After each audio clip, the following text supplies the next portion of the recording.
Morning, मैं हूं मीनू शर्मा और आप देख रहे हैं पर्सनल फाइनेंस खबरों का बुलेटिन मनी मॉर्निंग। आप रोज सुबह बिजी होते हैं ऑफिस जाने के लिए, इसलिए हम रोज लेकर आते हैं आपके लिए जरूरी खबरों का ये खास बुलेटिन। तो चलिए शुरू करते हैं आज का बुलेटिन। भारतीय स्टेट बैंक ने अपने सभी खाता धारकों के अकाउंट से काटे 147 रुपए। अधिकांश एसबीआई खाता धारक 147.50 रुपए डिडक्शन का मैसेज देखकर हैं हैरान। एटीएम कम डेबिट कार्ड्स के सालाना तौर पर बैंक ले रहा है ये रकम, इसलिए ग्राहकों को परेशान होने की जरूरत नहीं है। सभी बैंक ग्राहकों से वसूलते हैं डेबिट कार्ड शुल्क। प्राइवेट बैंकों का शुल्क होता है बहुत ज्यादा। भारतीय जीवन बीमा निगम ने पेश किया एक नया प्लान, जीवन आजाद। नया प्लान एक साथ सुरक्षा और बचत की करेगा पेशकश। जीवन आजाद पॉलिसी पर ग्राहकों को मिलेगी लोन सुविधा। पॉलिसी की अवधि पूरी होने पर निवेशकों को मिलेगी सुनिश्चित राशि। फिक्स्ड डिपॉजिट पर इंटरेस्ट रेट बढ़ाने वालों की लिस्ट में अब शामिल हुआ इंडसइंड बैंक। 2 करोड़ रुपए से कम की एफडी पर बैंक ने बढ़ाया ब्याज। 19 जनवरी से लागू हो चुके हैं नए रेट। सामान्य ग्राहकों को 3.50 से 7% तक का मिलेगा ब्याज। वरिष्ठ नागरिकों को बैंक देगा 4 से लेकर 7.75% का इंटरेस्ट। 2 साल से लेकर 3 साल 3 महीने तक की जमा पर सीनियर सिटीजन को मिलेगा सबसे ज्यादा यानी 8.25% ब्याज।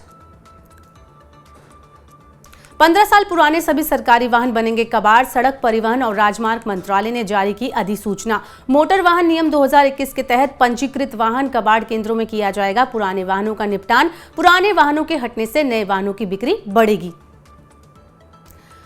सरकारी बैंकों की रेटिंग में हुआ सुधार। रेटिंग एजेंसी मूडीज ने SBI, PNB, bank of Baroda और केनरा बैंक की जमा रेटिंग को बढ़ाया। सार्वजनिक क्षेत्र में इन सभी बैंकों की लंबी अवधि की रेटिंग का परिदृश्य बना हुआ है स्थिर। अगले 1 से 1.5 साल में बैंकों की परिसंपत्ति गुणवत्ता बनी रहेगी अच्छी। बैंकों के लाभ में वृद्धि होने से शेयरों पर भी दिखेगा अच्छा असर। अगले वित्त वर्ष में डायरेक्ट टैक्स में आई बढ़ोतरी को जारी रखना हो सकता है मुश्किल। व्यक्तिगत आयकर और कॉर्पोरेट टैक्स का कलेक्शन चालू वित्त वर्ष में रिकॉर्ड दर से बढ़ा। वैश्विक मंदी की वजह से आयकर और कॉर्पोरेट टैक्स कलेक्शन में आ सकती है कमी। टैक्स कलेक्शन घटने से बढ़ सकता है सरकार का राजस्व घाटा। सरकार गेहूं और आटे की कीमतों को कम करने के लिए जल्द उठाएगी कदम। सरकार मुक्त बाजार बिक्री योजना के तहत एफसीआई से 15 से 20 लाख टन गेहूं जारी करने को कर रही है विचार। खाद्य मंत्रालय नियमित रूप से कर रहा है गेहूं और आटे की कीमतों की निगरानी। कीमतों को कम करने के लिए विकल्पों को तलाश रही है सरकार। अब सोशल मीडिया इन्फ्लुएंसर के लिए सरकार ने जारी की नई गाइडलाइंस का उल्लंघन करने वालों पर लगेगा 10 लाख रुपए का जुर्माना। इन्फ्लुएंसर सेलिब्रिटीज अब खुद उपयोग किए गए प्रोडक्ट्स का ही कर सकेंगे विज्ञापन। सरकार के इस कदम से भ्रामक और फर्जी एड्स पर लगेगी रोक। बजट में सरकार कुछ और क्षेत्रों के लिए ला सकती है पीएलआई योजना। खिलौने, साइकिल, चमड़ा, जूता, चप्पल की मैन्युफैक्चरिंग को बढ़ावा देने के लिए वित्तीय प्रोत्साहन की हो सकती है घोषणा। अभी व्हीकल और व्हीकल पार्ट्स के साथ साथ इलेक्ट्रॉनिक उपकरण, दवा और कपड़े जैसे 14 क्षेत्रों में लागू है प्रोत्साहन योजना। पीएलआई स्कीम के घरेलू निर्माण और निर्यात को मिलेगा बढ़ावा।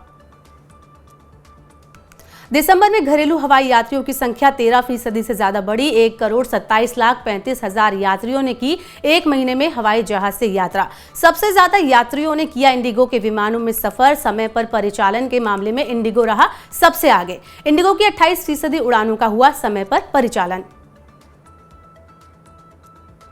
साल 2023 में भारत बनेगा दुनिया की 5वीं सबसे बड़ी अर्थव्यवस्था। आरबीआई के मुताबिक साल 2023 में भारतीय अर्थव्यवस्था का आकार होगा $3,700 अरब।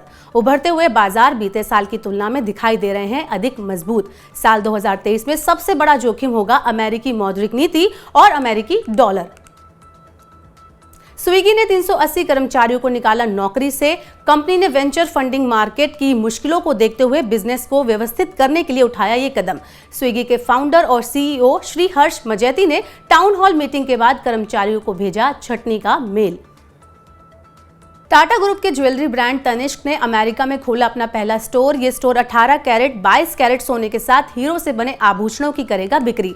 इससे पहले दुबई में साल 2020 में खोला था कंपनी ने अपना स्टोर। अमेरिका में रहने वाले भारतीय समुदाय की जरूरतें होंगी पूरी। कंपनी की उत्तर अमेरिका और पश्चिम एशिया में स्टोर की संख्या बढ़ाकर 30 तक करने की है योजना। हुंडई मोटर इंडिया ने ग्रैंड i10 नियोस का फेसलिफ्ट वर्जन किया लॉन्च। इसका एक्स शोरूम प्राइस होगा 5.68 लाख रुपए। नए मॉडल में 30 नए फीचर्स जोड़े गए हैं। कंपनी ने 20 नए सेफ्टी फीचर्स को भी किया है ऐड। पहले से ज्यादा खूबसूरत और आकर्षक होगी ग्रैंड i10 नियोस। तो ये थी मनी मॉर्निंग में आज की तमाम बड़ी खबरें, जरूरी खबरें और महत्वपूर्ण खबरें। पर्सनल फाइनेंस की ऐसी अन्य खबरों के लिए सब्सक्राइब करें हमारे YouTube चैनल को और जरूर डाउनलोड करें मनी 9 का मोबाइल ऐप। बने रहिए मनी 9 के साथ। नमस्कार।